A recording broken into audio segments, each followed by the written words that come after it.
मुंबईच्या उपनगरीय रेल्वे स्थानकांवर असलेली आपत्कालीन वैद्यकीय केंद्र बंद करण्यात आली आहेत। लोकलमधून प्रवास करताना एखाद्या व्यक्तीची प्रकृती अचानक खालावली किंवा रेल्वे दुर्घटनेमध्ये कोणी जखमी झालं तर त्यांच्यावर तातडीने उपचार करता यावेत यासाठी रेल्वे स्थानकाजवळ आपत्कालीन वैद्यकीय केंद्र सुरू करण्यात आली होती। पण बहुतेक वेळा या केंद्रामध्ये वैद्यकीय कर्मचारी किंवा डॉक्टर नसल्याच्या तसंच महत्त्वाची वैद्यकीय उपकरणं उपलब्ध नसल्याच्या तक्रारी प्रवाशांकडून करण्यात येत होत्या। या प्रकरणी समीर झवेरी यांनी माहिती अधिकारातून मागवलेल्या माहितीतून आपत्कालीन वैद्यकीय केंद्र बंद करण्यात आल्याची बाब उघड झाली। तर या वैद्यकीय केंद्राचा आढावा घेतलाय आमच्या प्रतिनिधींनी। पाहूया।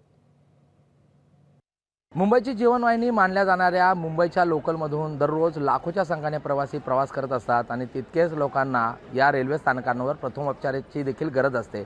अपघात होत असतात, त्याचबरोबर लोकांना वेगवेगळ्या ज्या आरोग्याच्या समस्या आहेत त्याला देखील सामोरे जावं लागतं आणि त्यामुळे रेल्वे स्थानकांमध्ये अशा प्रकारची प्रथमोपचार केंद्र जी आहेत ती उभी करण्यात आलेली होती। मी सध्या आहे भांडूपमध्ये। मात्र जर आता आपण ह्या भांडूपच्या प्रथमोपचार केंद्राची स्थिती बघितली तर हे प्रथमोपचार केंद्र बंद करण्यात आलेलं आहे। माहिती अधिकारामध्ये जी माहिती मिळालेली आहे आरटी ॲक्टिव्हिस्ट यांना, अशा प्रकारची जी प्रथमोपचार केंद्र रेल्वेने रेल्वे स्थानकांमध्ये तयार केलेली होती ती आता बंद करण्यात आल्याची माहिती मिळालेली आहे।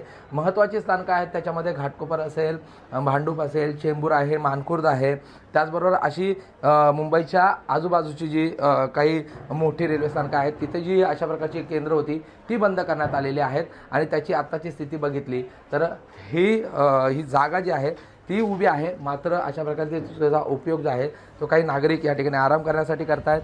इथे आपण बघितलं तर हे प्रथमोपचार केंद्र बंद आहे। अशा प्रकारे घाटकोपर असेल, चेंबूर असेल, आजूबाजूची जी रेल्वे स्थानकं आहेत तिथली देखील प्रथमोपचार केंद्र जे आहे ती बंद करण्यात आलेली आहेत। त्यामुळे ही केंद्र बंद करण्यात आलेली असली तरीही या प्रथमोपचार केंद्रांची प्रचंड गरज रेल्वे स्थानकांवर असल्याची जी प्रवाशांची मागणी आहे।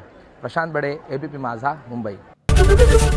एबीपी माझा, उघडा डोळे बघा नीट।